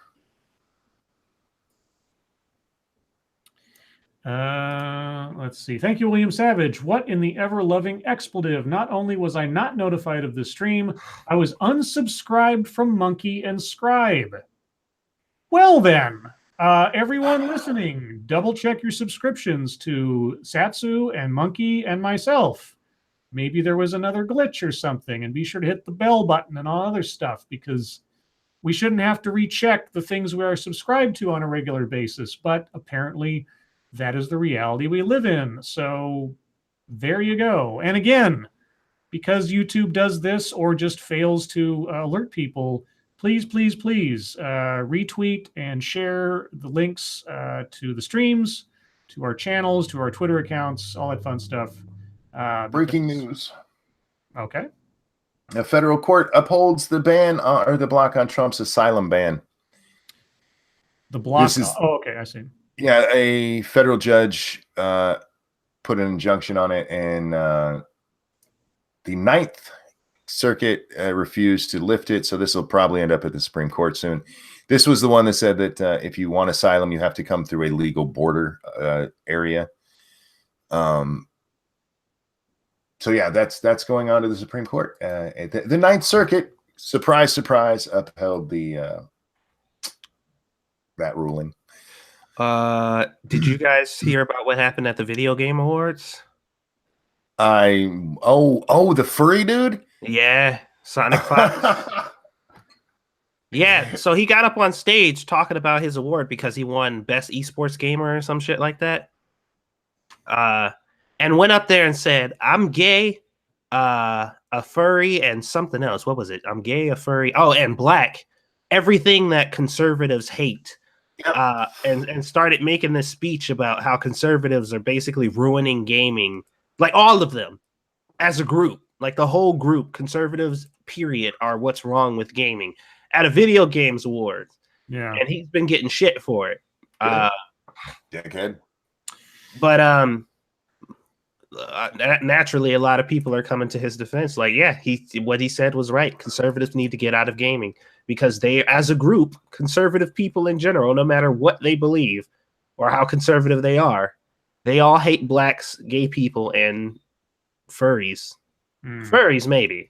I just remember, speaking of adaptations, I put this on Twitter the other day, but I want everybody to know who's an H.P. Lovecraft fan that apparently the Color Out of Space movie is actually being made and starring Nicolas Cage.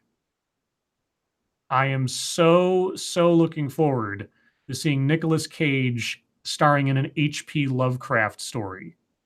That's going to be great. Even if it's awful, it's going to be great because, you know, Nicolas Cage is one of the masks of Nyarlathotep. So he will fit in fine. I'm just wondering who he's going to play. I assume the lead character, although I don't know how they're going to adapt the story, if they're going to do it period as per the original writing, or if they're going to update it somehow.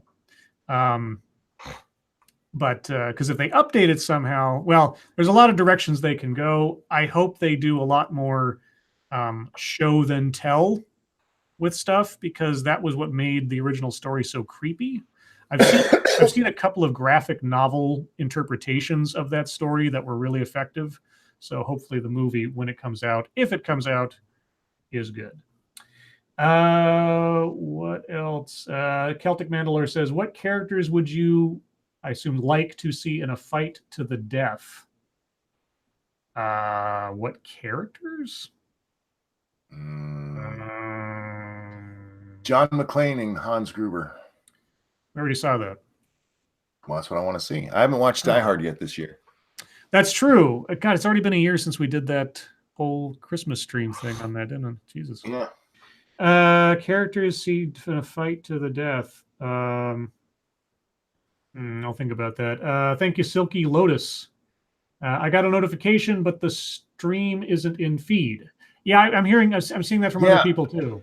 I meant to tell you that when we first got, it wasn't in my feed. I actually had to go to your channel to bring up the fucking stream. Yeah, I don't know, guys. YouTube is being a jerk. I don't know. I mean, most of my streams remain monetized, which is surprising. There used to be that like they'd be immediately turned ineligible as soon as I started the stream, but apparently they're just not being advertised, so to speak. Angela Ariaga says, I watched Die Hard this morning. Good for you.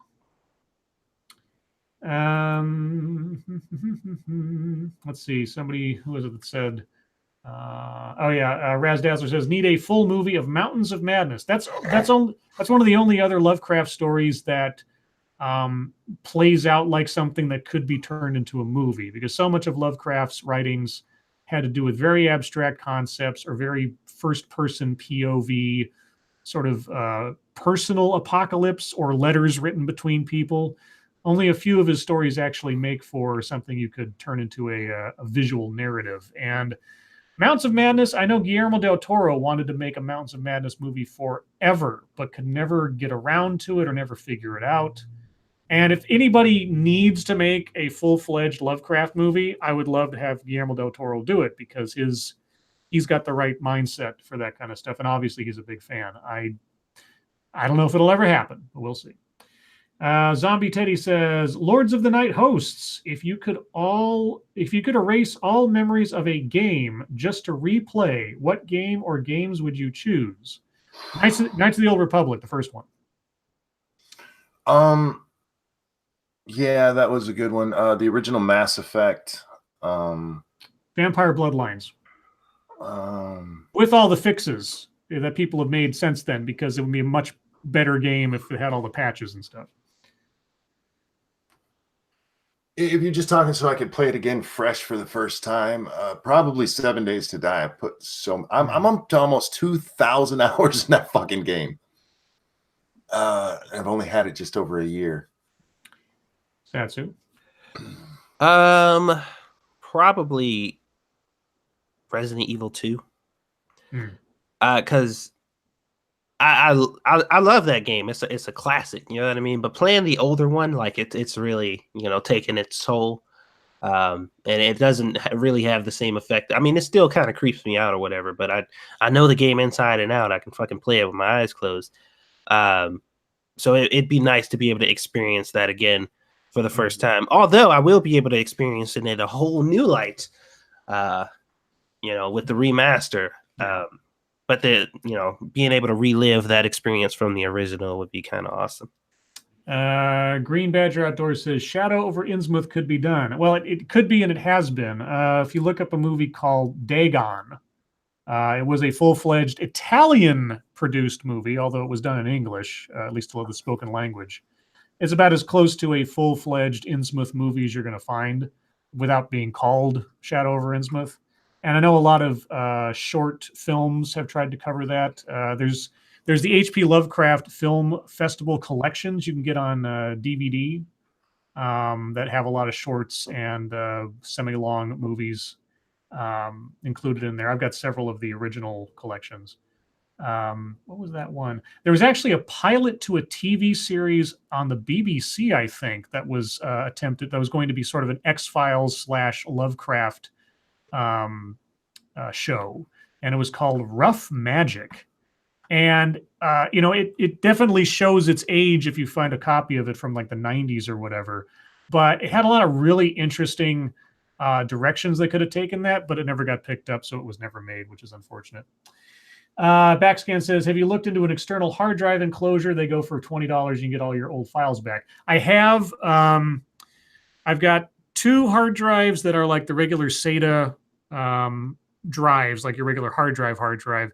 And then the one that actually has all my production files on it is a PCIe M2 solid state drive, which I can find an external enclosure for, but that's a different thing and costs like $50. These aren't really expensive things to do, but I just spent way too much on replacing the broken computer, so I'm kind of tightening my purse strings for a while until it becomes more feasible. So I'll survive in the meantime without the files unless something like crazy happens.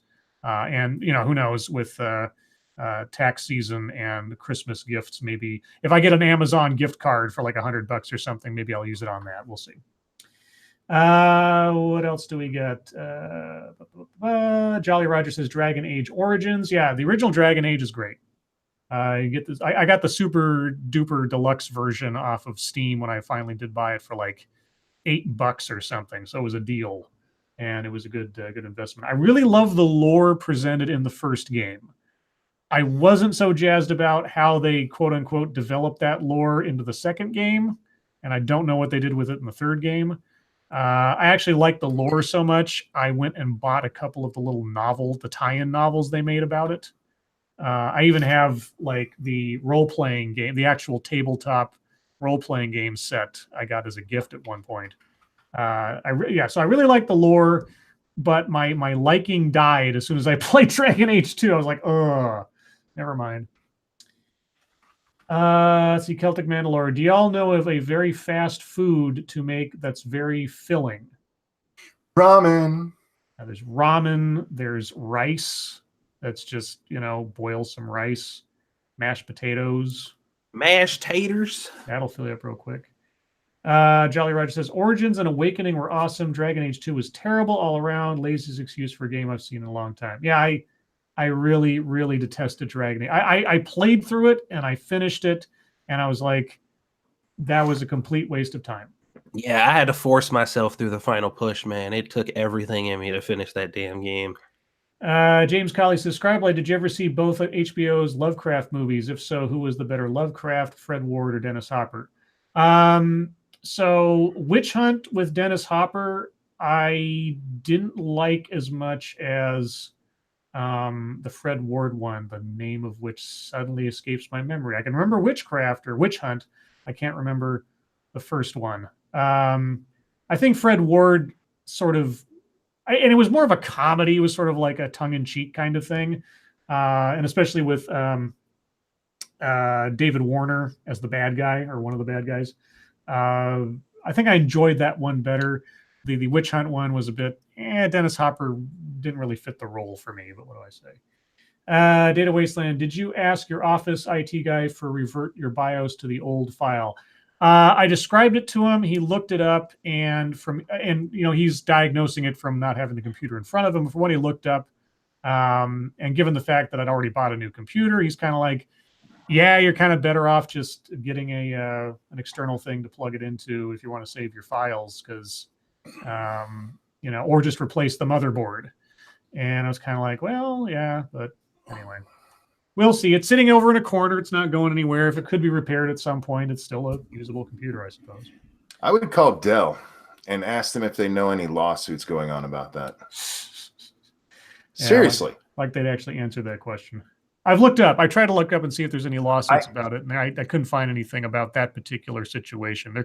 There have been class action lawsuits against Dell for other things, but not for that. Well, what I'm getting at is that it might motivate them to be, look, we're not supposed to do this, but we're going to take care of this for you. Yeah, I don't know if I trust them. We'll see. Because so far, I've made 2 calls now. I made the original one, and I made a second one. And every time they stand behind you're out of warranty. They use that as the wall to say that there is no more liability on their part for anything that happens to the computer. So, Jenna P says, my grandpa would make us all eggnog on Christmas Eve and Christmas. I miss it. Love my hood. Don't get me wrong, but I missed it. He passed 14 years ago, Christmas Eve. Oh, also my grandparents' 50th anniversary. He had bad timing. Ay, that's rough. That's really rough. And my parents' 50th anniversary is coming up next year. Still trying to figure out what to do for them. 1 minute to go, guys. You know what? Okay. While we still have a moment, because of the way my days work now, I'm already thinking it's tomorrow. But today was Munchkin's birthday, and so we're gonna end with singing to my little girl. Oh, If that's okay with you guys. sure. I don't know if she's even listening, but Munchkin. Is this Princess Monkey? Yes, this is Little Butt's mom. Okay. She turned 26 today, and sweetheart, Daddy loves you. This one's for you. And a 1 and a 2. Happy birthday to you. Happy birthday. Happy birthday to you.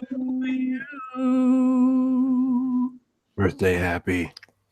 Happy birthday, birthday, dear Munchkin. I love you. Princess Monkey. Come watch us on 2 Cents Plus. Happy birthday. Happy birthday to you.